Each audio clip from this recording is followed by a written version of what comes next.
Hey, riding Sidesaddle, we're back. Hello, It's Tammy. and Lisa. So we are talking about this little thing called Enneagram. Yeah. Lisa knows much more about it than I do, but this was just something really interesting. Lisa's used it in you've used it in your workplace and in relationships and things. Sometimes it's just kind of fun just to get to know a little more about yourself even. Yep. The things that make you tick and why you do the things you do. So Lisa knows more than I do, but so we have a couple of friends who know more than both of us do, and it is Becky and Jami. there we go. Yay!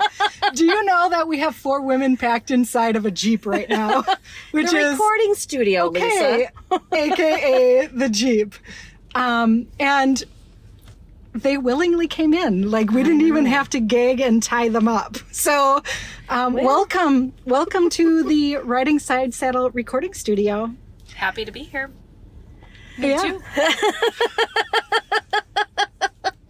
I'm not sure that was genuine, but we'll move along. We'll just bypass that. So Enneagram.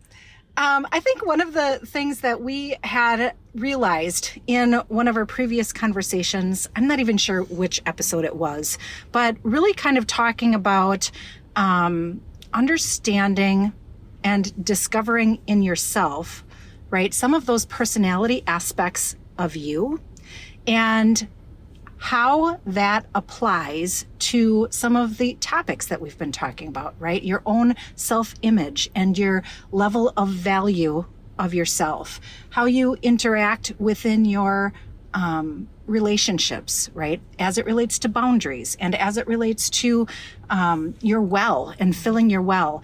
And it really became apparent as we were continuing to work through some of that, that your own personality type has an impact on that. So, as Tammy had mentioned, you know, my work has geared me towards some different types of personality assessments and some of that self-discovery. But through the years, Enneagram really stood out as something that was true to self in using it for myself. And we thought that we would bring a couple of folks who are very interested and well-versed in Enneagram, not experts, not certified, but what was the word? Aficionado style? Yeah, right? it's something that's an interest. Mm-hmm. Yeah. Yeah. So you kind of dive right into that. So why don't you guys start giving a little bit of foundation around what Enneagram is and how, you know, you are able maybe to understand yourself a little bit. Sure, I can go first. This is Jami.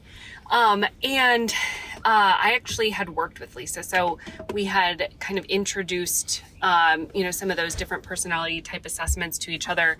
And I had previously worked, maybe it's easier to say a friend had suggested I take the Enneagram.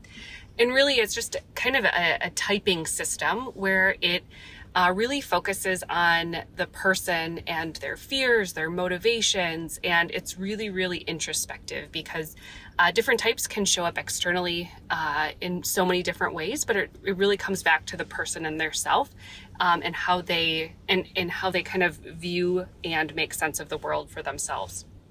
I had taken the Enneagram actually back in 2017. I was looking up some of my first Enneagram assessments. And so, a friend had suggested it to me and I was doing some self-discovery when I, had met Lisa with the Enneagram and I had shared with her how, just kind of, life-changing it had been for me, which started a whole nother path of self-discovery, with the Enneagram as well. So we've had a lot of time to talk and reflect, both together and individually about the Enneagram. But I would say I had taken other personality assessments, the MBTI. I even looked at the Insights, which I had taken. Mm-hmm. And there's absolutely nothing wrong with them. They are a tool, right? They're going to give you information that's going to be helpful at the time. But I remember I had started a job And I was labeled like the cheerleader. That was my personality type. Oh God, I remember and it this. really pissed you off. It really got to Straight me. up. And part of it had to do with the fact that it was like someone who didn't like think deeply, someone who just like cheered other people on, who really didn't contribute in a valuable way other than supporting the people around them to do a great job. And I just remember I was like, this is garbage. And not to say that this assessment is garbage for other people, but for me, I was like, I am showing up in so many different ways than what this assessment is telling me that I cannot let my coworkers know this about me. They're going to think that all I can do is just like, you rah rah. Yeah. So it felt superficial to you. It did. And so then I really went back to the Enneagram and I was like, look, this is who I really am. And that kind of started my workplace journey of just sharing it with other people. Like, this is the type that I am and this is how I can contribute.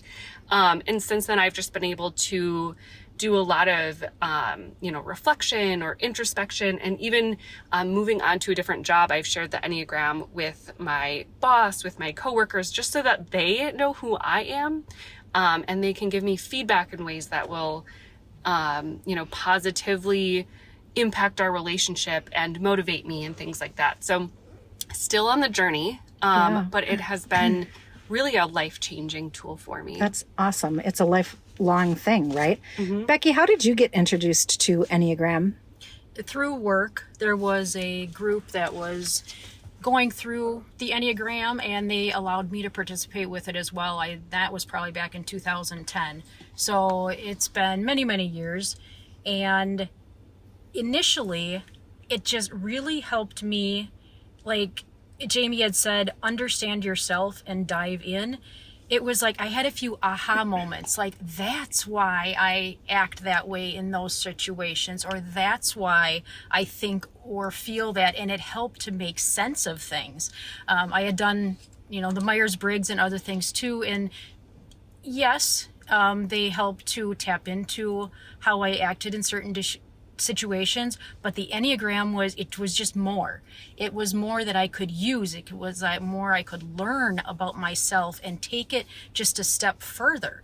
And then when I saw what it did for me and how I could understand myself, then as a manager, I'm like, okay, how can I help be a better manager? So I had each of my staff members take it, and when I could dive into their types and see what they were, then I was able to be more of what they needed. I was able to meet them to where... modify your style a little bit. Exactly. Yeah. And that's part of one thing that I really believe with the Enneagram. It sounds really silly, but I think you should take an oath before you take it and start using it to do no harm. Yeah. Because you could use it maliciously and manipulatively, because once you learn where people's buttons or triggers are, like if now I know that Jami does not want to be called a cheerleader, someday I could jab her with that, but I wouldn't, because the goal, if you use the Enneagram properly, you can build people up. And that's what I really like about how it ties into what I've listened to the podcast is that's what you guys want. You want people to build each other up, to be there for each other. And I think if, one, you learn about yourself and you can understand, like there were times when I didn't understand, why did I react that way? That was crazy. But when I dug into it, it made sense. So then the next time I go into a situation like that, it's like, oh, if this happens, I might react like that. But if I'm prepared for it, then I can come with a little bit. They're laughing at me because of my type, and I tend to over-prepare for things. I guess we're being a little malicious and giggling. No, Because it's in a loving way. Yes. it is supportive. Yeah. So Enneagram, if you're not familiar at all, you basically answer a series of questions. It's many questions so that it starts to understand themes about who you are and how you respond to particular questions. So it will ask questions in a different way over and over just to get that theme. And you guys are going to be more eloquent than this, but I'll just very quickly say, as it relates to Enneagram, once you've answered these questions, then it starts to like help hone in on which type you are. And there are 9 different types, 1 through 9, and they have, particular attributes associated with each of the types. As Becky had mentioned, the type that ironically both Becky and Jami really resonate with most is the 6 type. And that is with relation to being very prepared for any situation that occurs to create a sense of safety. I'm going to stop there because we've invited both of you because you are far better versed in all of this than I am. So tell me a little bit more about, the types and just very high level, kind of as people are investigating this, what are they going to come across? Sure. That's a really great question. So I'm just going to speak from my own personal experience with it. And Becky had talked about some of those aha moments. And I think what had been missing from, self-reflection or assessments or anything like that, for me prior to this, in this a moment of vulnerability here, but Lisa know this about me. I have spent so much of my life or even career just making sure that people find me to be competent. Mm-hmm. And not that I'm not competent, but for some reason, I always have this self-image that I'm not competent. And I think sometimes it's maybe because I don't communicate or, explain things in the way that I had intended. And part of that as a 6 is because my brain is moving so quickly that if you're not up to speed with where my brain is at, I'm 3 ideas or 3 concepts ahead of where you're at. And so someone will say, can you help me understand what you're talking about? Or I'm confused. And then I have to take a step back and be like, oh, wait, that was 3 steps ago. Yeah. Okay, you're right. Let me tell you where I'm at and then fill in some of those blanks. And what I realized about it was that I am very smart. And I'm analytical and I'm thinking, and the thinking doesn't happen outside of my head. The thinking is happening inside of my head. And so in my mind, it was like, I'm not doing all of these analytical things out loud that other people are doing, but I am doing that internally. And for some reason, because people weren't seeing that, I just imagined it wasn't happening. Yes, exactly. Or there wasn't proof of it. Yeah. And so when I took the Enneagram and it was you are in the thinking center, I was like, oh, but I'm not, I'm not a big thinker, I'm a cheerleader. Yeah.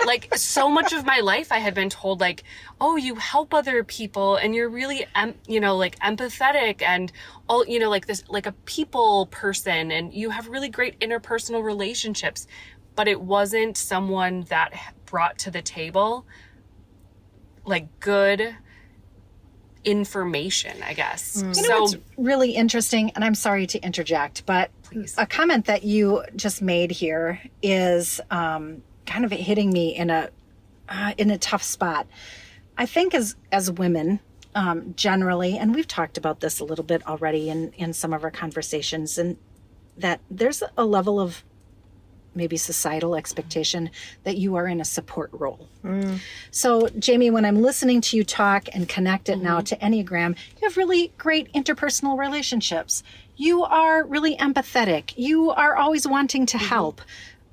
I think that often in these types of situations, there's conditioning that is associated with women to say, well, this is your personality, right? Right.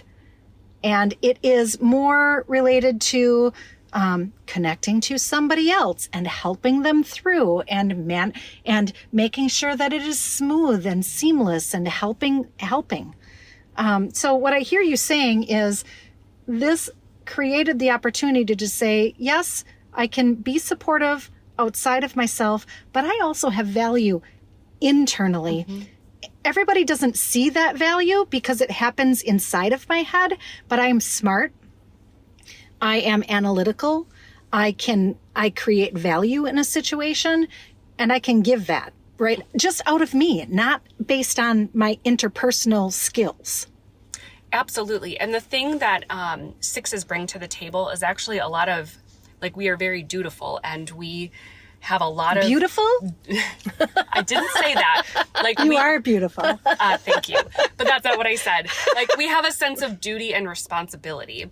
And so oftentimes, and I think that through the Enneagram, like, as I'm having all of the, I don't even know if racing thoughts, but it's just like the mental to-do list. And, you know, I realize, like, oh, do the mind sweep, get all of those ideas out. For a six, that's actually so hard because we're working through a lot of different planning and contingency plans and so many things like that, that just getting all of those, like, to-do items, it's like, well, I only need to do those if this happens.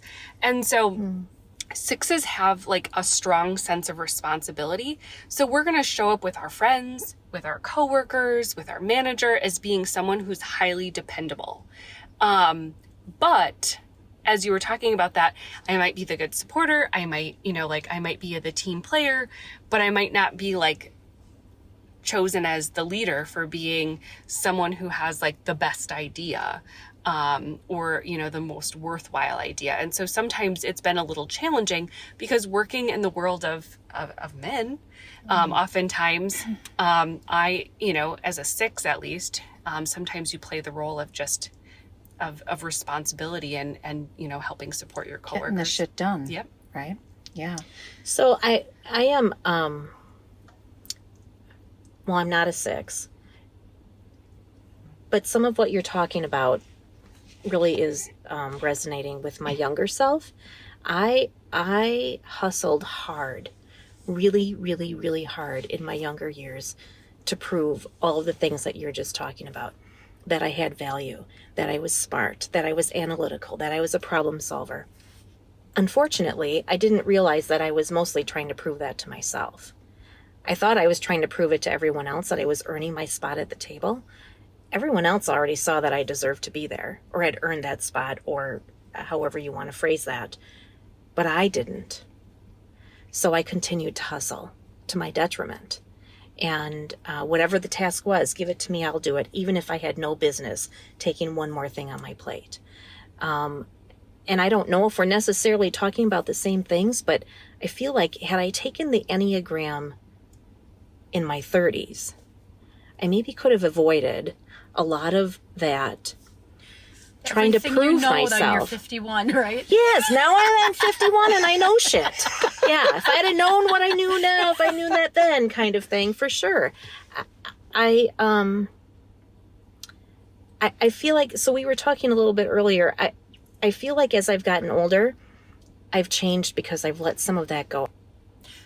So interestingly, in all of these types, right, and based on the questions that you answer, it kind of helps you identify really which type you resonate with the most. But within each type, there is a spectrum of how you present. And then it goes through to, several series of different levels to, the most unhealthy place. So the most unhealthy to the most healthy, and kind of where you fall within that spectrum.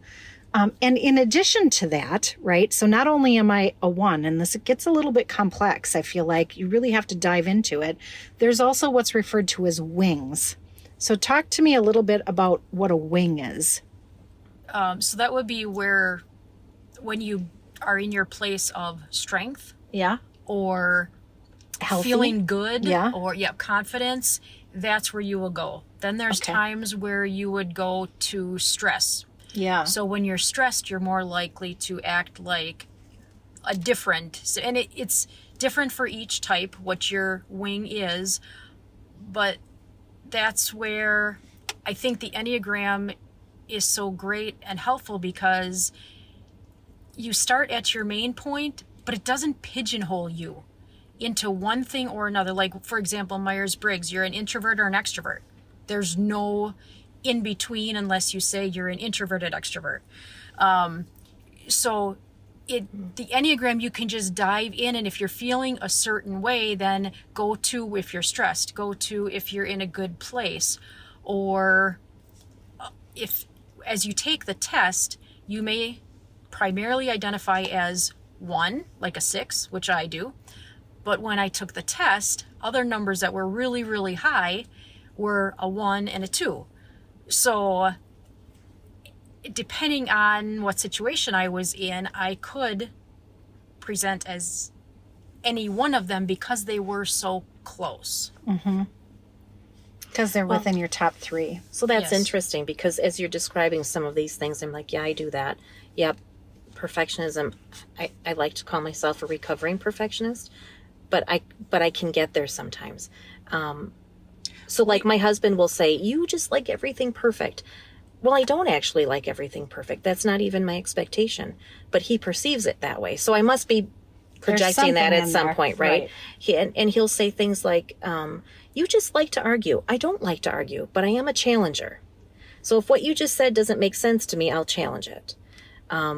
So I think, because when you were reading off the 8s, I'm like, I don't really know if that fits. And then I'm hearing, and I took the test and it said I was an 8. So, but when I think about how other people have described me, you just like to argue. No, I don't like to argue, but I am challenging what you're saying because it doesn't make sense to me, or I feel like it's inaccurate, or what have you. Which can feel like an argument. Right. To him, it feels like an argument. Right. And if I didn't know the Enneagram, I could think that you were just trying to pick a fight. Poke the holes. Right. But knowing your type, I can understand where you're coming from. So that will help me. So if we're in the same house or whatever, I'm having a really bad day and you question something that I did, I am going to feel, because I'm in a bad, low place, I'm going to feel like you're just trying to pick a fight. But because I know your type and where you're coming from, it's like if I just get my head around, oh, she's asking the question because she just wants to know, not because she's attacking me. Right. And it's interesting because understanding that, Becky, changes it from a trigger to an observation. Exactly. Right. And that changes the whole damn thing. Right. So if everybody is willing to play along nicely and learn the Enneagram, Says get 6, to who doesn't world like peace. conflict. And then Lisa will be happy. Exactly. All of you and your planning, like, I just don't even get it. I was telling them before, I was getting in the car, and as I'm walking to the car, I'm thinking, oh, I wonder if I need anything. Probably not. I'll ask Lisa, but by the time she texts me back, I'll be on the way, so it'll be too late. And these gals here, they're all like, they've got spreadsheets and lists, and they've got bullet points. Color-coded. Yes. And I'm like, I don't know. I don't think I need anything. I'm like, I'm with my people. Oh, you're stressing me out with all your preparedness. Okay, sorry. I have one clarification. So the wings are actually the numbers next to your number. So you have the lines of stress and growth, but I'm actually a 6 with a 7 wing. So your wings are going to be the 2 numbers just next to yours. And Lisa and I did a deep dive into wings one time because we kept saying we had all kinds of wings that weren't our wings. So that's why we know that. And it's so interesting because 5 is my least, which I was just talking earlier about being analytical, as someone who is very analytical and very introspective and very much a researcher and very much like data driven and fact based and all those things. And believe me, I do like all of those things, but I'm much more emotional and reactive. And I can also be really gregarious. And so that's why I'm much more of a 7 wing than I am a 5 wing. But that doesn't mean that I don't fall into the 5 wing. I just tend to rely upon or sit at a place with a 6 wing 7. I see. So I'm going to repeat that just in a really simplified format. If I'm a 1, Please. if I'm a 1, which is a reformer or what's referred to as a perfectionist, my wings might be a 2, which is a helper, because that comes next. Or if you look at, the circular numbers, it might be a 9 as well. I can't remember the name associated with that. Peacemaker? A peacemaker. Okay. So I might weigh or tend towards one wing versus another, but they're on the outskirts of where my number might be. Yep. Okay, that's fair. And then in addition to what Becky had said, it becomes a little bit complex because as a 1, right, there is a number or a type, some attributes that I will go to in a situation where I'm feeling uncomfortable or stressed or not in my best place. So you might be a 6 sometimes, for instance, if you're stressed. Depending as to which number I am traditionally, right? For me as a 1, I might be, I'm a 4 under stress, right? And I apply those attributes associated with, those that are common for a 4. If I'm in my best place, then I actually connect with a 7, which is gregarious and is really fun to be around, and as opposed an entertainer, as opposed to really super moody and like, this sucks and like I can't manage this. So like there, to your point, right? And I think to our points earlier, there are so many. You're not really ways. One thing. Yeah, there are so many ways. To Becky had said, there are so many ways that you can look at yourself and be like, that's why I acted that way. Based on where I was, right? The situation that I was in, it makes sense as to why I responded the way I did. I'm not crazy. I was under stress. I was stressed. Right? And this is how I reacted. Right. Or I was in my absolute best place. So like, that's what I do when I'm like filled up and super happy. It's not unusual.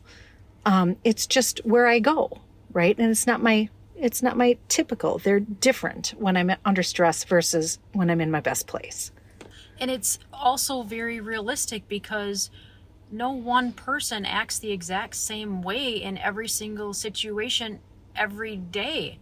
We ebb and flow a little bit. So that's where, yes, if we can understand how we are in each different situation, each different energy level, or if your well is full or not full, or whatever, it just helps to make sense of the whole picture. And I think maybe that's why I really like this, because I love data. I love lots of information. I love to be able to make spreadsheets. I love to be able to make sense of everything.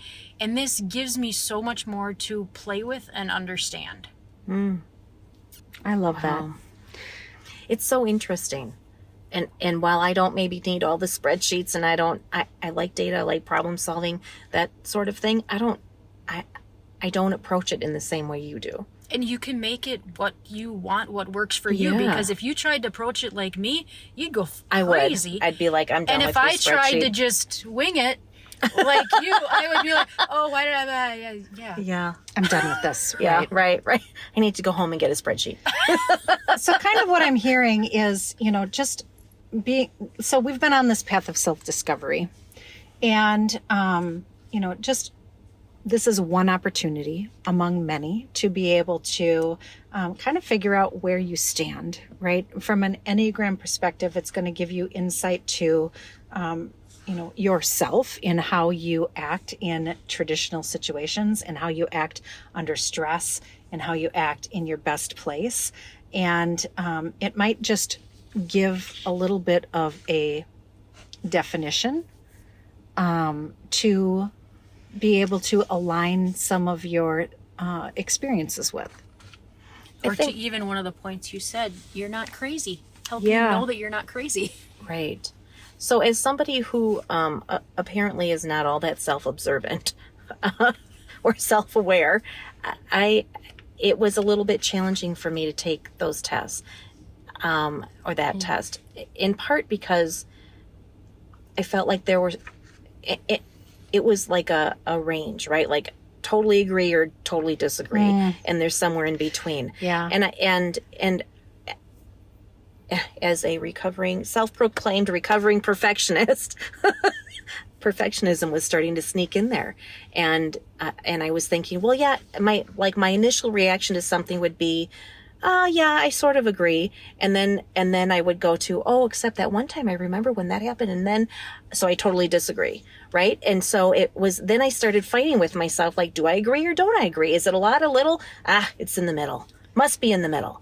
So I was struggling a little bit answering those questions. I took it twice and had two different answers. Interesting. You have to go with your first on the fly instinct with those types of things, because when you start overthinking, right, that causes turbulence. Exactly. When I did it the second time and I didn't think, I just went this. I felt like it was a much more accurate reflection of who I think I am. Anyway. Yeah. But I might not actually know myself at all. So I might be completely wrong. Maybe someone else should answer that test for me. Let me just take that for you. My initial interpretation of what you were saying, and then I clearly knew that's not what you were referring to, but my initial interpretation was you getting your results and having a reaction to what you thought your results were. And I think that's one of the things about the Enneagram, is that now I've come to a place where I embrace it about who I am and, like just the differences about myself when it comes to stress or growth or wings or anything else like that. Like, I understand where I'm showing up. But when you see your Enneagram for the very first time, I think, at least for me, I was like, wow, is this really who I am? And I was kind of embarrassed, and I didn't want anyone to see what my type was, because they're going to read about me. Yeah, and it makes you feel really vulnerable, doesn't it? It does. And so I think, like, if someone is feeling drawn to take the Enneagram just by this conversation, bless your heart. But just know that, like, that initial reaction, I don't think is uncommon, because it, speaks so closely to who you are. But you have to kind of stick with it and kind of sit with some of that information, and then you can do a great deal of good with it. Yeah, for yourself. Right. I agree with the 6 as well, because when I first took it, the word that was attached to it was skeptic. Now, in different ones, it's loyalist or questioner. And I'm like, okay, I can be a loyalist, and I ask a lot of questions. I can be a questioner, but I don't want to be a skeptic. Right, because there's a negative connotation to that. Yes, yeah. I had to learn and embrace, and then, yes, when I'm a healthy 6, I feel very good about myself. But when I'm unhealthy, I also know that I'm being unhealthy. So then I need to figure out what's going to make me healthy again. And that's where we go to some of the other things that you guys have been talking about, like the well. Am I not observing my boundaries? Am I, all those things can help push me into being unhealthy in my personal number. But no matter who you are, whatever number you are, if you let yourself be depleted, you're going to fall to a place where you don't really want to be. Right. You can't show up as your best self. And nobody likes it. Nobody else likes it either. Right. Because it makes it a struggle. Thank you for giving a little bit of insight to what Enneagram is. We've really been focusing on really just coming down to some of the foundational or core components of, like, spend the time. Figure out who you are. Ask yourself the hard questions, and this might be a tool to be able to help you really dive into that. And to Jamie's point, it might not resonate right away, right? But it might make you feel really vulnerable in the moment. But sit with it. Because even if it makes you feel vulnerable and uncomfortable, getting to that root or getting to that depth, there's value there. And it might help to be able to support getting you in a place of understanding why you do what you do. I appreciate the time. We're going to be spending probably another episode or 2 talking about this, because there's so many things running through my head right now. Too. That's why I'm kind of quiet. It's a lot to take in. Of the 4 people in the recording studio right now, I have really almost zero experience with this. So I really am being an observer and just soaking it all in. It's kind of a lot. It is. Well, and It's a process. me figuring out that I first took the test in 2010, that's a lot of years. So I'm feeling Yeah. really old. And so if I've been exposed to this for 12 years, and you've been about 12 minutes, there's a difference. Yeah, there is a difference, right? So I'm feeling a little bit out of the loop, I guess. It's a journey I'm of not used to being that. self-discovery. Yeah, for It's all sure. right. It's all We right. invite you to the loop. You need I to appreciate that. Thanks for that. pull up your spreadsheet. Oh, I don't know about that. We'll help you through. All right, folks, thank you for joining us for this episode. We're going to talk a little bit more about Enneagram and how it impacts relationships and what Your workplace? your workplace, right? Any type of relationship, and how you can try to support healthy relationships by understanding and leveraging tools like this. Yeah, for sure. So as we're wrapping up, we'll just say really quick, thank you to Mind Garden Media. Todd does all of our post-production stuff. He ties it all up in a neat little bow and hands it back to us. And we couldn't do this without them. Absolutely.